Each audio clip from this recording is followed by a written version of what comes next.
Hello,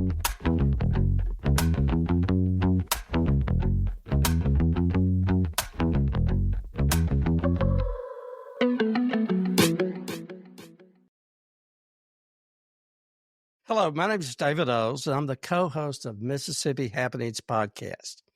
Joining me each week is my friend and co-host, Jim Newman. Jim, it's good to see you still have your Easter suit on. Thank you. It's always good to be seen. Good. This week, our topic of discussion is about desegregation in Mississippi public schools. Our guest today is Jack Reed Jr. Jack is the former mayor of Tupelo. He is the owner of the Tupelo-based Reed's Department Stores. He is a graduate of Vanderbilt and the Mississippi School of Law. He's a civic leader, a businessman, and a philanthropist. Mr. Reed, it is a pleasure to meet you and have you join us. It is my pleasure, David and Jim. Thank you for inviting me. Yes, sir. I want to do just a brief history of desegregation in Mississippi. We know that the ruling of the Supreme Court's Brown versus Board of Education was in 1954. And in Mississippi initially opted to delay desegregation efforts after that ruling. The state government, led by figures like Governor Ross Barnett, actively resisted federal orders and implemented strategies to maintain segregation. The resistance led to years of legal battles and federal intervention to enforce desegregation. Mississippi attempted to implement freedom of choice plan, but it ultimately failed to achieve meaningful desegregation. And freedom of choice, that's one of the key phrases that we hear today.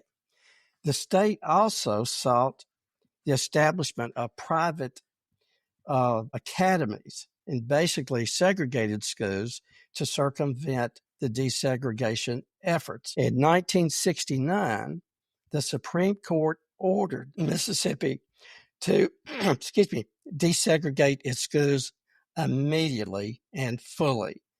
The federal government had to intervene, filing lawsuits and monitoring school districts to ensure the compliance.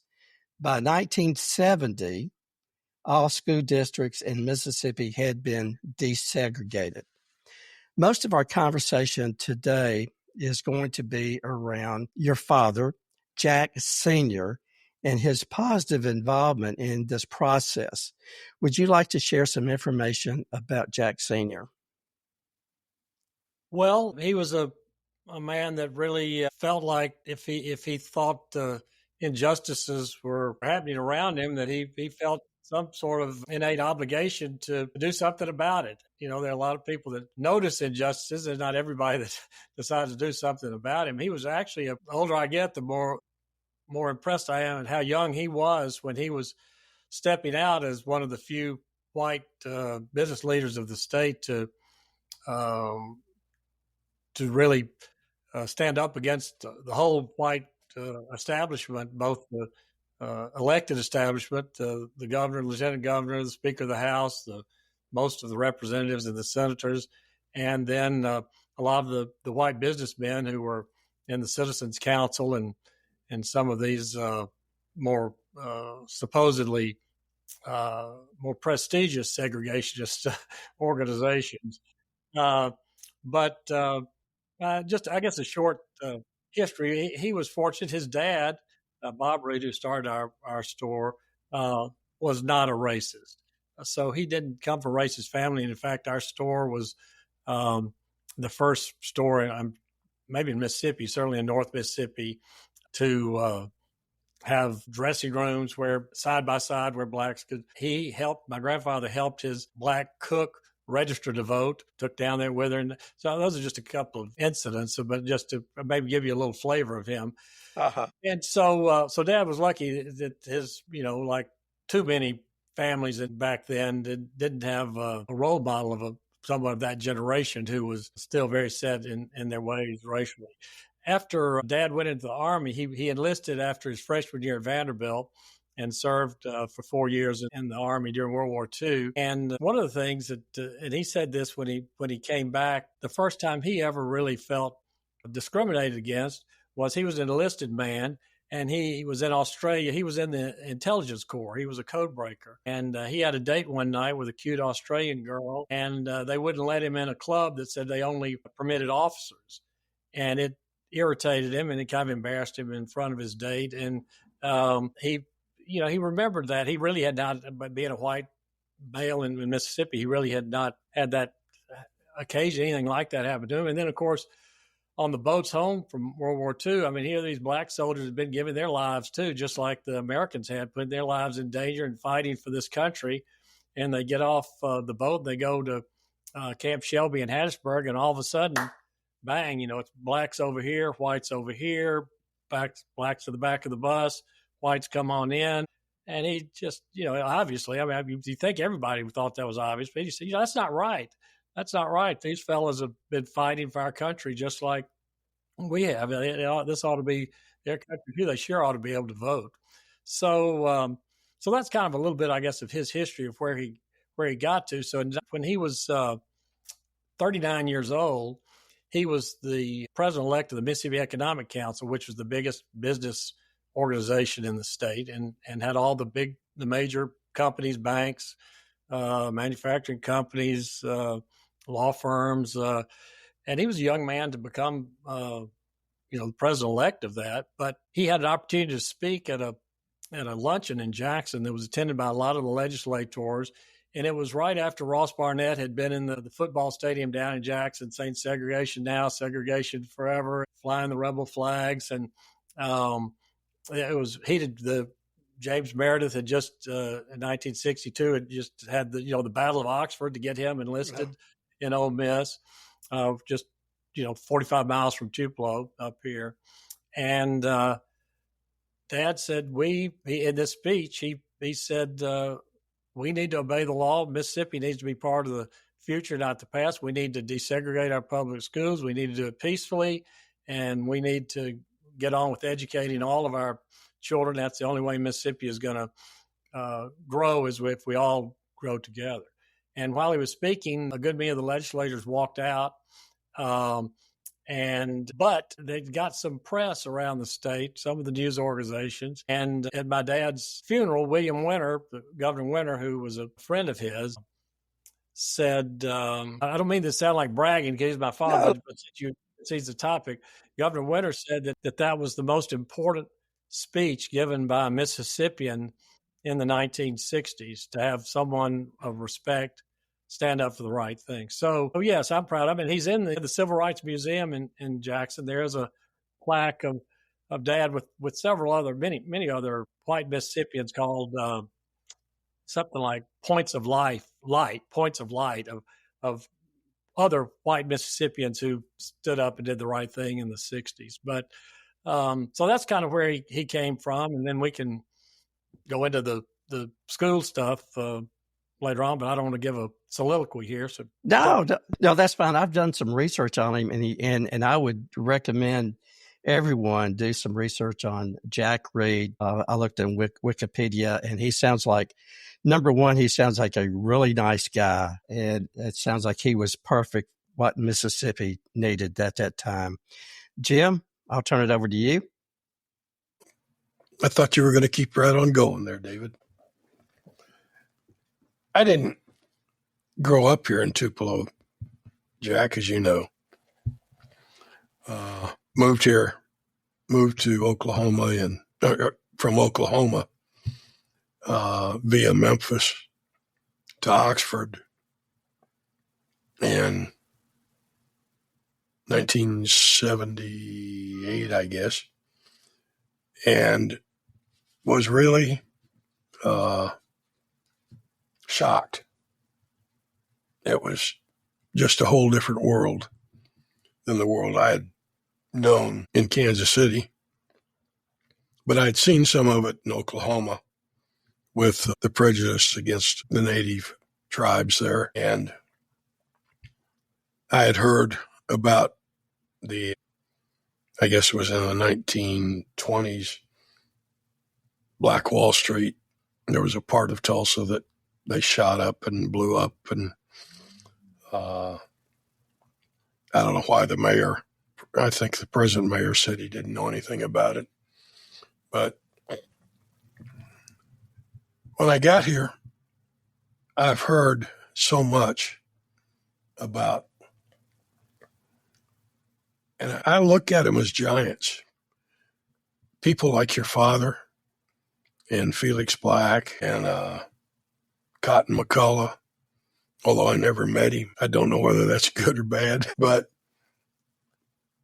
it seems to me that in Tupelo, there was a core of strong leadership that people respected and listened to and were willing to follow. And how did you go about, or how did your father and those around him go about making integration of our schools? And this is just hearsay because I had no personal knowledge, but I've always heard that it may not have been easy, but it was not very, very difficult, as opposed to, I think somewhere I read Hattiesburg was the bombing capital of Mississippi during the integration. And it may have been another town, but I think Macomb, it was. I think, maybe. Macomb. Okay. How did that process begin in its incubation period? Well, first, let me say you're exactly right. It just wasn't a one-man show. And my dad had two brothers, both of whom had gone to World War II, come back to Tupelo, Bob Reed and Bill Reed, his two older brothers. Felix Black, you mentioned, was just a wonderful man, almost a saintly man who was just generous and in a quiet way. There were just a group of them. I guess they're friends, but also some good friends and also just some general community people that honestly I think were guided. A lot of them were Methodists in our church, United Methodists now, that really just believed the gospel story. They believed we're all God's children. And that really may sound a little too religious the day after Easter when this has been recorded, but it really is true. I mean, they just felt like the right thing to do was to treat these black children just like their own white children. And they realized separate but equal was not equal. And Dad had before, I mean, while they were still separated, he had still gone to the black high school and given on awards day and things. He, even before the schools were integrated, he would be a part of trying to celebrate the achievements of the black students in the black schools. But they just decided among themselves, the leadership did, that they just weren't going to leave and form a separate academy. That's what happened around Mississippi, and that's what happened really around the South and really a lot of places in the North too. People don't talk about segregated, black, white schools in the North, because Boston had as much violence as anywhere after, for a while, Right. part of the integration situation. So it wasn't just around here, but the big thing was just we're not going to leave and form a separate all-white private school. And once there was just enough of a group, a solid group of core citizens who said we're not doing it, it would have taken some money, even in these poor Delta towns that did it. It still took some of the planners, or it took one or two people with money to even build even if it was a second-rate private white school. It still took some money, and really Tupelo, just the people with some means, the bankers and the heads of the law firms and things, they just said we're not going to do it. And they had relationships with some of the black leaders too, and some of the black principals and educators in the black community. And so it was really, and it was kind of citywide. Tupelo, I think, was the second city, maybe Graham was first, but the second city to integrate their public pools. There's public swimming pools. That was a big no kind of thing. Are we going to let our children swim in the same swimming pools? I mean, it's hard to say those things without to shake your head now, but these were some of the real test cases. Our church, First United Methodist Church, was the first church in Tupelo to openly open its doors to black worshipers. There was an article in the Wall Street Journal, on the front page of the Wall Street Journal, that talked about that, and said that while it was fine for these churches in New York City and New Jersey to say they were going to integrate, they thought the fact that the First Methodist Church in Tupelo, Mississippi had agreed to was a gigantic step in the right direction. So it wasn't just the schools, it was the town. And again, I'm coming back to this, the Good Samaritan and who is, who's a stranger who needs my help is where I am when I see an opportunity. At our church, Dad told this story. Our head usher, there was a word came out that some blacks in Tupelo were going to try to attend the white churches the next Sunday. This was being tested all over the state, where they were brave enough to test it. And so they had a meeting of the ushers of our church in downtown Tupelo, and the chairman of the administrative board said something, well, we've got this decision to make this Sunday. We understand that maybe some of our black citizens want to worship with us. We need to decide what we're going to do. And Dad said there was just a few moments of silence. And then one of the ushers, a man named Jack Eubanks, who was not a civic leader in any way, not a wealthy man, he was a wonderful, solid member of the church. He was there every Sunday, open it up, he had to close it, but he was in no way a public speaker or anything. He just said, I think we just ought to do what Jesus would do if he was an usher. That's a really good story. And so nothing else was said. They didn't even have a vote. They just said, well, yeah, I guess you're right. So all that to say, I guess, Dad, there were a lot of other people in Tupelo that were interested in doing the right thing, but it was unusual. I mean, there are very few cities in Mississippi that don't have a very active private academy, and we do have one now. TCPS, which is a Tupelo Christian Preparatory School, but that's 1960. That's 30. That's almost 50 years later, and it's still over 90% of the students in Tupelo go to the public schools even now. And it's been the best thing for our economic development. It's told companies from all over that we're a welcoming community, that it's helped our reputation as a progressive community that welcomes everybody and treats everybody well. And so it's been not only was the right thing to do, but economically it was the smart thing to do. What was the feeling in the black community? Both, I'm not the best person to speak about that, but I think it was some trepidation and some the right thing to do.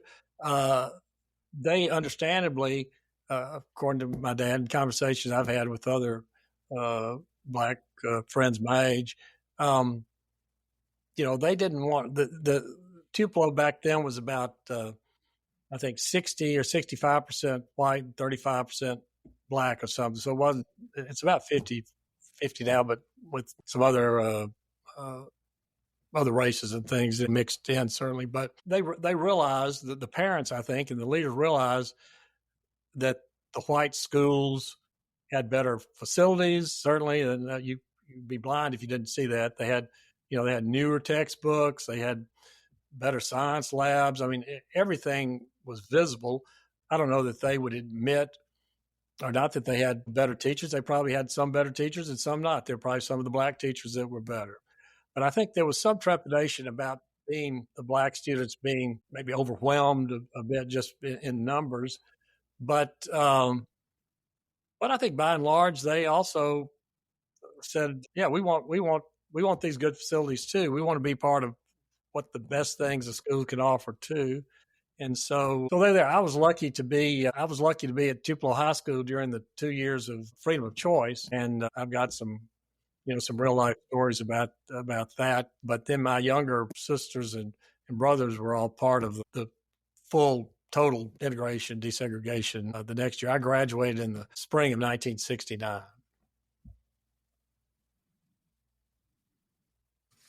Was your dad's dedication, I call it dedication, to education, Was that was his speech at the Heidelberg Hotel back in '63? Was that really the beginning of his relationship with William Winter? Well, let's see. Probably not, because he knew William when William ran for state tax collector. Yeah. Because when I was a page at age 15, so that would have been, I was born in 51, so that would have been, well, he might have, that was 63, would have been before that. I honestly don't know. They knew of each other. I think they were both kind of keeping their eyes open around the state of who was who were these. Dad certainly was interested in who the people in politics were that were more of the same mind that he was. And although Dad didn't go to Ole Miss, a lot of his friends in Tupelo went to Ole Miss or State. So I'm sure he had friends that were common friends that had gone to school with William. But they certainly had a very close friendship that warmed and warmed and warmed. And of course, William's, best known for the Education Reform Act of 1982, which did so many good things for the state. And he had asked Dad to help get that through the legislature, and then to head his he had a citizens blue ribbon committee to help come up with all of the pieces of that legislation. Citizen run school boards, but before that, the state school board had just been 3 of the politicians, 5 or 6 that public kindergartens, lots of progressive things. In fact, after it was finally passed, it was touted as, the most progressive school reform in the country, 1982. But so Dad was who William had asked to lead that effort, which I guess was certainly a compliment. He believed, I guess, that he had a reputation that he thought could help do it, and he knew he had the interest in it. So they led a movement to fully fund the minimum MAEP, minimum adequate education plan, the minimum that schools should spend on public education in a school district. And they called themselves octogenarians for equal education. So all the way into their 80s, they were still speaking out on it. That's great. When I looked at Wikipedia, it says Jack Reed, and then comma or semicolon, Mississippi politician, and never elected. I thought once, defeated. That's interesting. Yes, write Wikipedia and change that.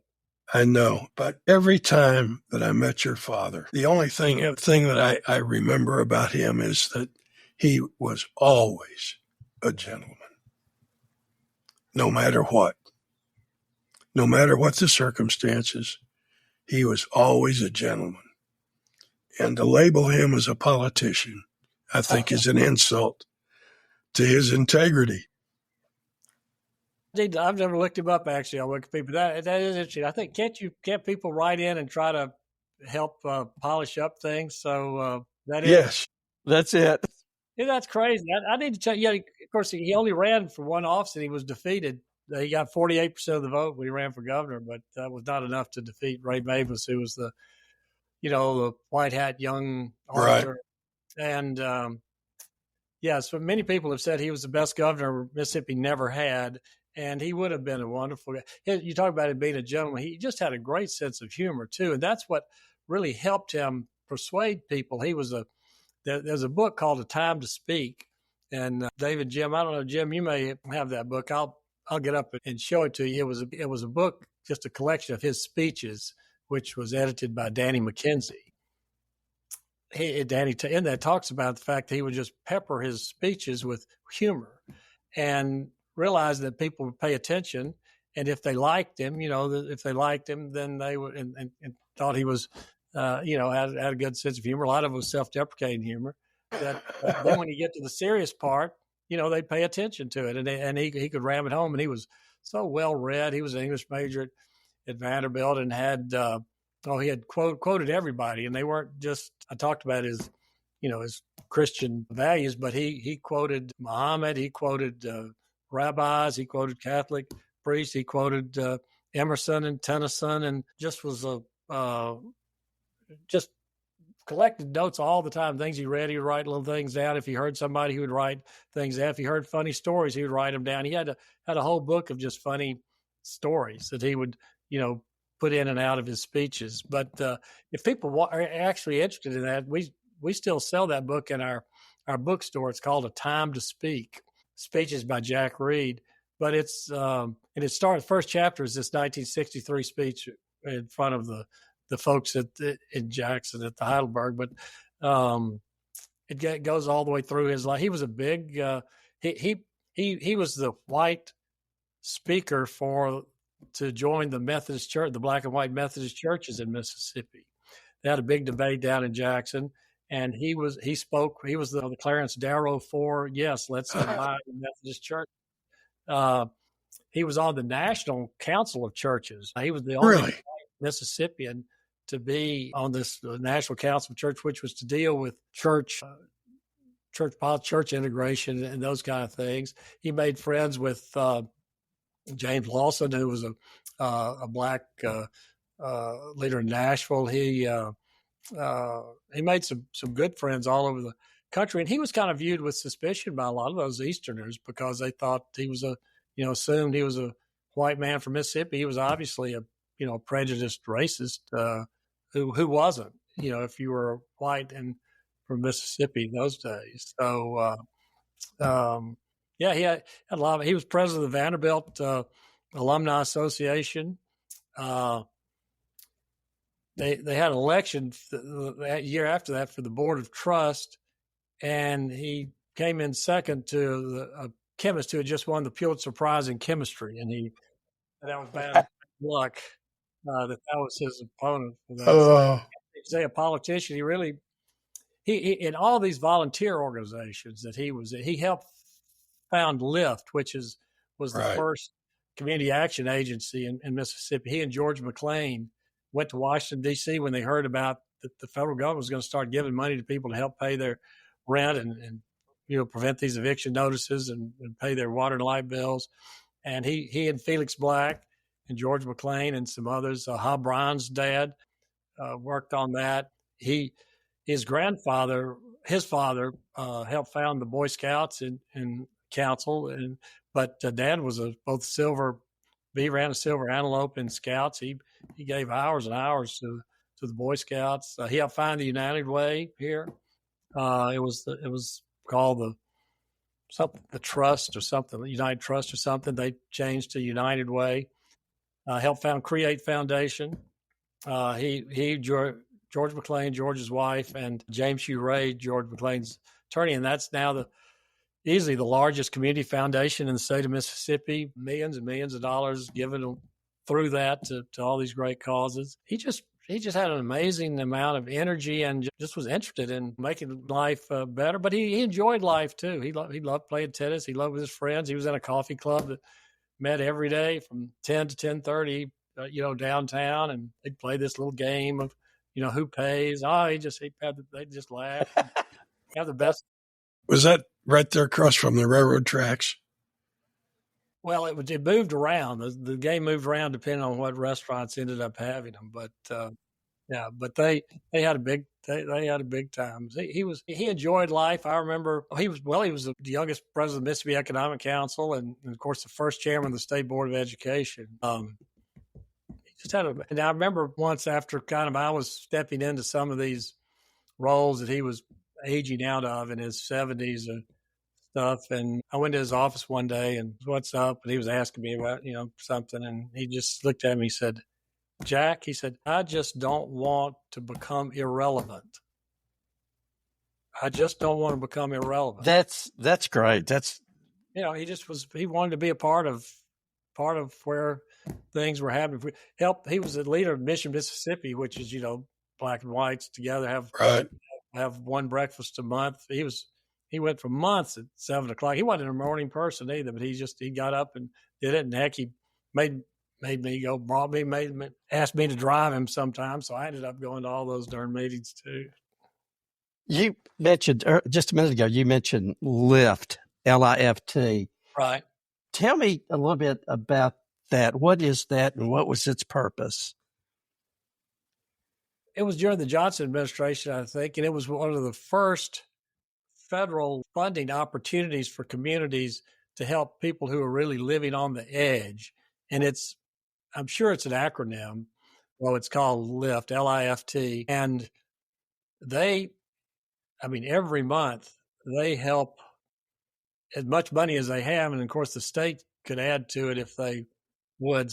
Mississippi hasn't added to it nearly enough. But people apply. Again, it's just people one paycheck away from total poverty. They'll help pay somebody's heating bill if it's 20 degrees outside. They can't pay the heating bill. They'll help pay their rent. They'll help give them a little money for whatever, a heater, a refrigerator, a fan.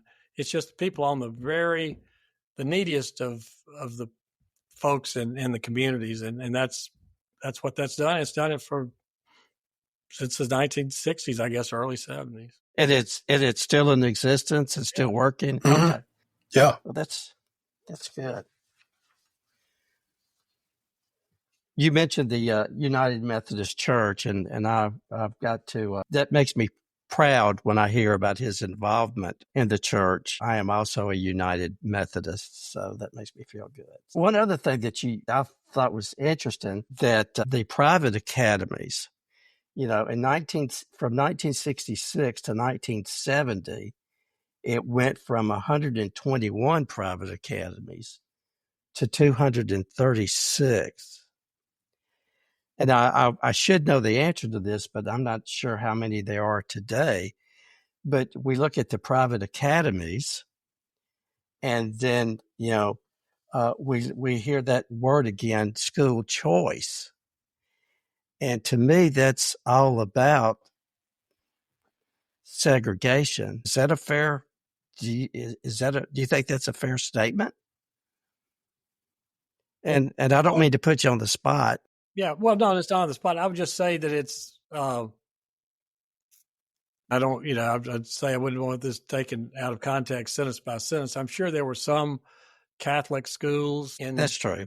In the state before. We didn't have one in Tupelo. I don't know, there were one in Northeast Mississippi, but the coast had some. Maybe the Delta had. So there may have been some Catholic schools that were. My guess is most of them were probably white Catholic boys and girls too, but I don't know that. I think the point that can certainly be made, that I would certainly stand up for, is that I think state public taxpayer money should not go to private schools. If I want and I went to Vanderbilt, I went to a private university, but we paid for that. Mississippi taxpayers didn't pay for that. I think as a Mississippi taxpayer, our public funds should go to the public schools. And if a parent wants a child to go to a private school, then I think they have that choice to go to it, but they need to be able to pay for it and not take money from the public schools. One of the dad's things was the legislature used to say, I'm tired of throwing money at the public schools. We need let's try the private schools, and he would say, if you'll take a look, I don't think we've ever thrown enough money at the public schools. We haven't tried that yet. Let's try that and then say that they're not doing their job. So, and the tax base, that's one thing that's such a disparity. That's why the minimum MAP is important, because so many school districts have such a small tax base now that to take any money from them to put into private choice schools, I think it's just not the right thing to do. And apparently it's unconstitutional to do that. Although the legislature has found some ways to kind of weave in and out of that a little bit. But I don't begrudge any parent that decides what's best for their child, where to go to school. But I think if it's not public schools, they just need to be, willing to pay for what the private school tuition is. Thank you for bringing that up. We had a good conversation with Nancy Loom with the Parents Campaign, and a good conversation with Erica Jones with the Mississippi Association of Educators, and both of them brought it up, as well as Representative Justice Gibbs and recently Representative Robert Johnson. And the latest thing over this past week, Secretary McMahon sent out the letter, and Mississippi's share of funding is being cut by $136 million, which really concerns me when I go through the list. The Taylor Vance wrote in Mississippi Today, maybe Saturday. It was Friday or Saturday. But there's 70 schools that are getting cut, and the majority of them are county schools, and they're rural schools. Sunflower County's getting cut.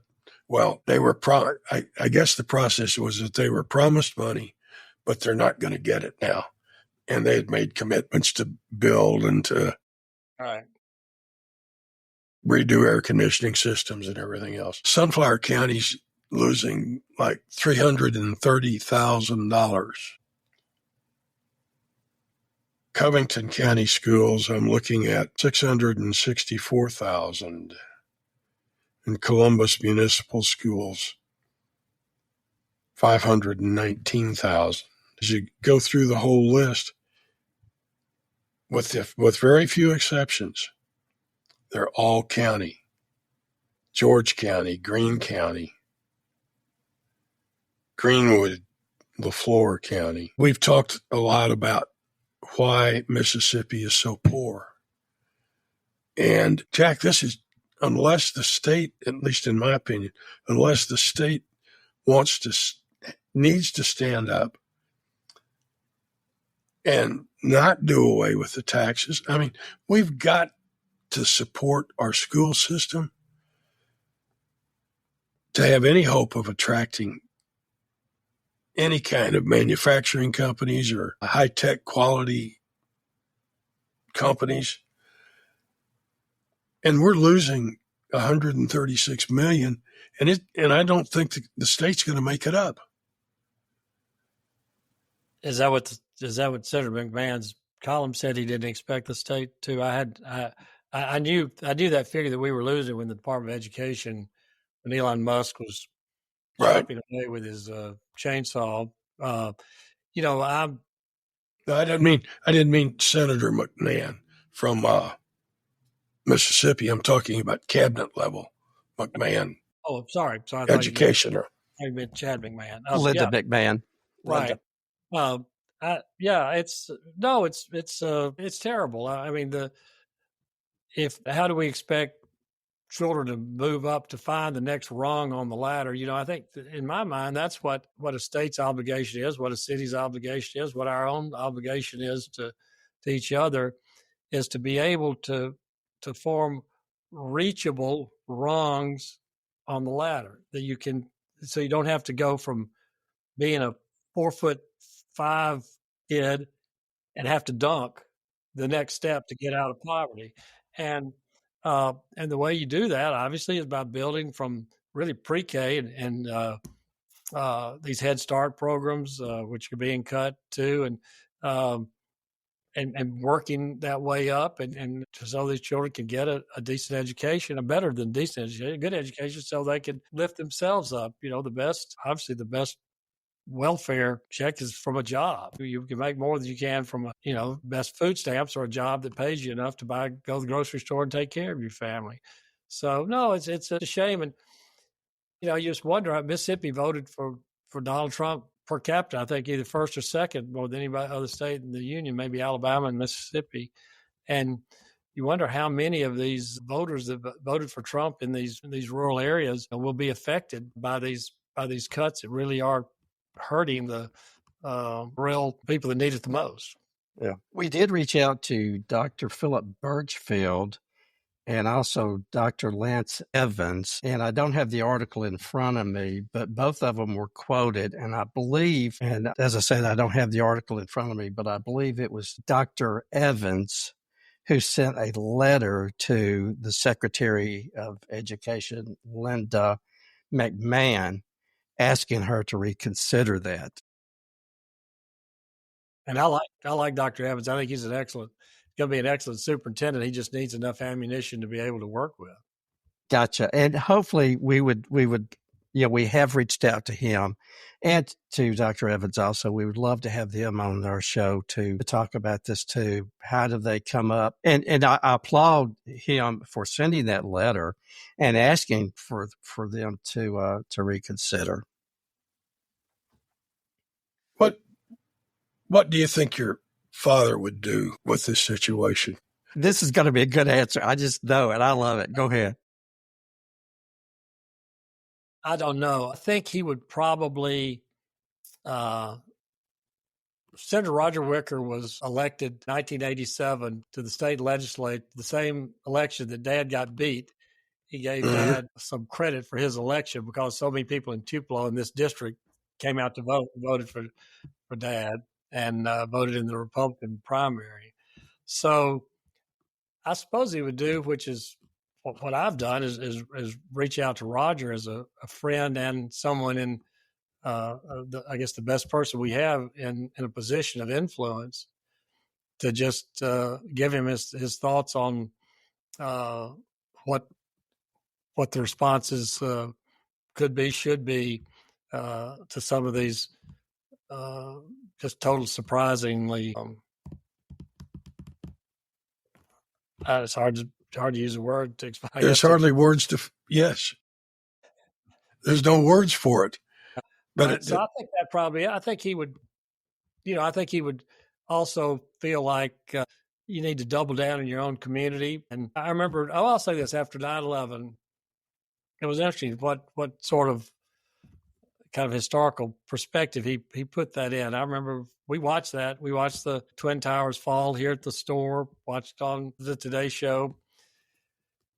And either that day or the next day, I was talking with Dad in his office, and he said, pretty presciently, really, he said, things will, there will be some things that will change. But he said, most of what is important in our lives, if not almost all of what is important in our lives, is still going to be up to us to take care of. Our own families, our own communities, our own friends. And he said he certainly was not a war hawk, but he said, I don't know what will happen. He said, but I do think business will go on. We need to keep coming to work and being good citizens and doing our part where we can to be part of whatever the right response is. And I thought that really had to be true because honestly, in my life, most of the changes that have come, I didn't go to, fortunately I didn't have to go, but I was too old, I guess, to go to Iraq and Afghanistan as a soldier. But except for the soldiers who have gone to war in the Mideast, of course, the people that died on 9/11, which was terrible. But I mean, honestly, the inconveniences at the airport, that's probably most of what the repercussions have been. Now, as a citizen, all the money, all the treasure that we spent in Iraq, in my opinion, was unnecessary. I mean, there's some ripple effect things as a citizen that I regret. So I would think he would say today, if people were just felt like they've been hit the head with a 2x4 about any of the Trump decisions that been made all at once, I think he would say, we need to protest what we think needs protesting. We need to not be silent, but we also need to just keep doing the best we can where we are with what we have. Be good examples for our children, that just carry on. He really admired the English stiff upper lip, the Battle of Britain and War. I'm sure some of your listeners, of course, Churchill and studied, the British in World War II. He was a big admirer of Churchill and that determination to not give in and to keep coming back. Never give up. Never give up. Yeah. So I think that's probably what he would say. I think that's good advice for all of us. I remember George H.W. Bush's wife, Barbara Bush, said once, and I've quoted this in some of my speeches over the years since I've heard it. She said, what happens at your house is more important than what happens at the White House. And maybe that's a good time to remember that. I think you're right. It really is. I tell you, if you got 3 minutes, I'll tell you one funny integration story that happened please. to me personally.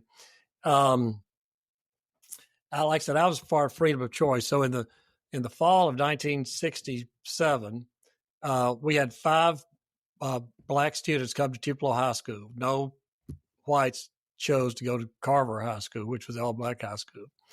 3 girls and 2 boys. The 2 boys both came out for football. One was David Adams. One was a fellow named Frank Dowsing.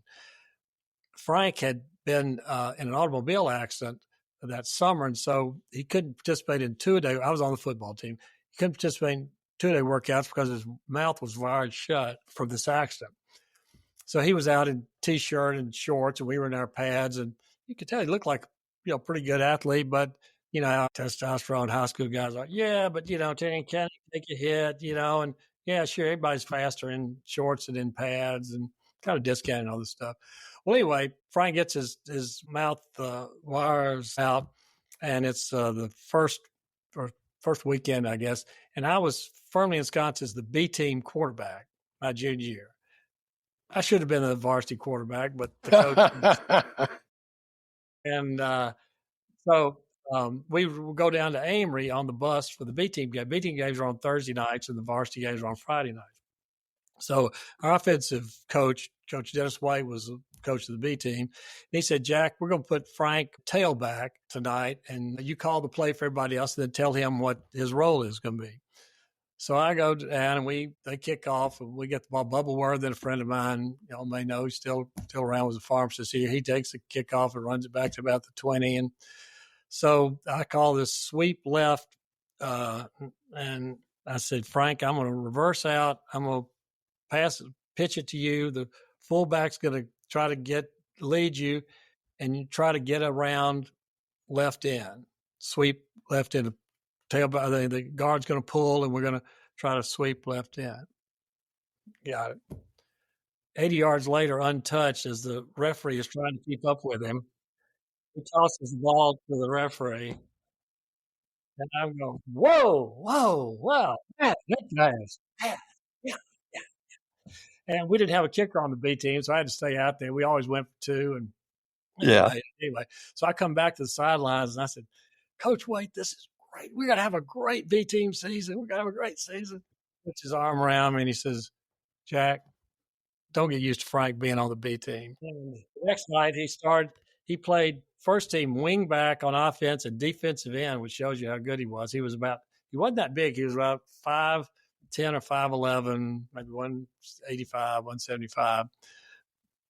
By the end of his 2 years at Tupelo High School, he was all Big 8 in football. He had led our basketball team to the 6A championship as a 5'10" center. They tried to foul him so as to keep him off out of the offensive part of the game. And in the state championship game, he made 16 out of 16 free throws to help us win that game. He set the state 100-yard dash record and the state 120 low hurdles record that stood for 10 or 15 years. He was number 4 in our class of 218. Really? Went on to Ole Miss med school. He dropped out of med school, didn't like it. But he personally was the Jackie Robinson of North Mississippi, and Mississippi, really, because we played the state championship basketball game down there, and we played it as far down as Yazoo City. He was unbelievably a man of grace. People, unfortunately, not in Tupelo, but people other places would N-word, yell at him. But the sports and his accomplishments in sports did more for peacefully integrating Tupelo than any one single person. There's a marker, Jim, at the Highland Circle at Robbins Field about him, about Frank.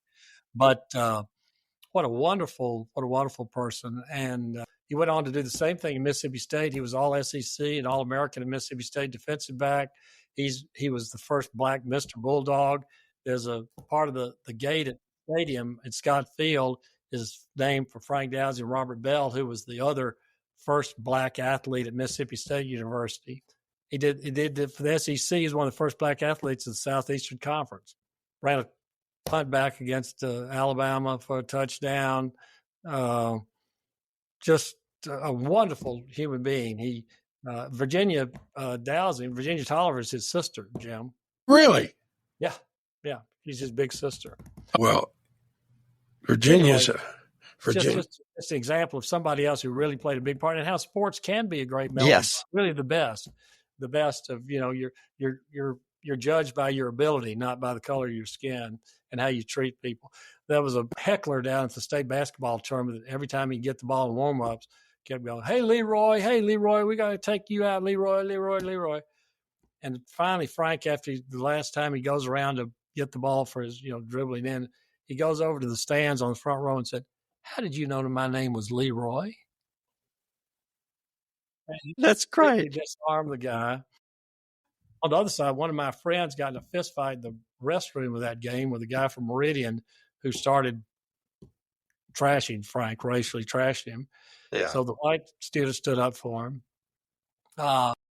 Anyway. How do you spell Frank's last name? Owsing. Frank Dowsing. He's Dowsing. in the Okay, thank you. Hall of Fame, as he should be. Yeah. Does he still live here? No, he is deceased. He's deceased.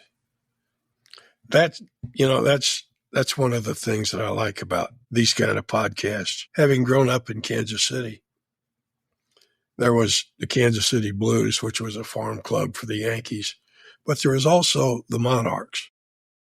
Yeah. And Satchel Paige was one of the pitchers. I did not know that Satchel Paige died at home here in Mississippi. If I had known that, I would have gone to see him. Sure, yeah. We lose so much of our history, and I guess where I'm getting around to is that Saturday's paper, or maybe it was Friday, said that the State Education Board is not going to be requiring tests of history.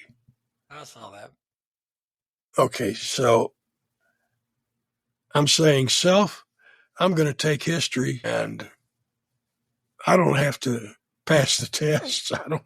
I just need to take history, and that's not getting an education. Yeah, I think that comes back to, again, I think Dr. Evans, our new superintendent, is concerned about this too. Mississippi has gone too much overboard on how the communities are graded. A school, a B school, a C school, D school. I mean, you can pretty much tell which schools are the D schools by how many school lunches they provide. If you have a high percentage of poor students, they're coming in with one-parent families. Oftentimes, they don't have the resources. They're not well educated at home or in the summers and things. There needs to be, that grading system needs to be changed. And if you don't have a grading system at all, or at least it needs to be something on how you're improving, how the teachers or how these students are improving, not just how they do on a test at the end of the year. And I think part of this history thing is because since that's not part of the state test, they're saying, well, we're trying so hard, our teachers trying so hard for this to be Tupelo to be an A. Thankfully we are an A school system. Right. But those teachers work just as hard if there was a B school system, if they had more at-risk students. So I think that's part of that backdrop of that story. I was going to get real quick. I'm going to move real quick and get this book just to show you. Yes. And I know we're out of time, but that's it. No. That's time to speak. Time to speak. Speeches by Jack Reed, Danny McKenzie edited it. But get it at Reed's Gumtree Bookstore. We still got copies of it. I'll be down there. I'll be down there tomorrow. Well, Jim, pick up two. Pick up two. This has been great. Thank you so much for Jack for being with us. Well, Jim, you got anything before we close? No, other than just to say that the greatest generation, I think, was the Jack Reeds and the Dr. Robert Newmans and all of these guys that went to the Second World War. I appreciate it, Jack. Well, thank you. Yeah, they were. They gave us a lot of good examples to live up to. Absolutely, They did. Absolutely. The apple didn't fall far from the tree. Very generous. Thank you. Thank you. And I enjoyed talking with you guys. Good. And I do want I want to leave with a couple of things. Goodness. And then Jack, you were quoted a couple of years back in the Mississippi Today, and I think this kind of sums up your life and also kind of sums up your father's life. In Mississippi Today, you were quoted as your personal motto: God wants life to be a party. It's up to us to make sure that everyone is invited. That is a great motto to live by, and it shows in what we heard about your father. It shows what we heard about your life as well. We do appreciate our viewers.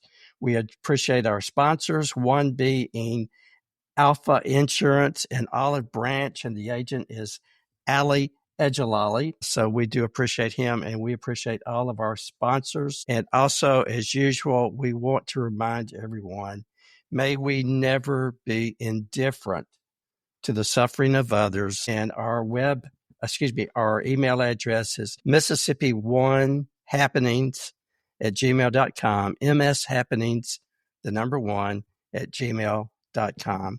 Thank you for joining us. Jim, good to see you. Jack, great to talk to you. Thanks, guys. Thank you all.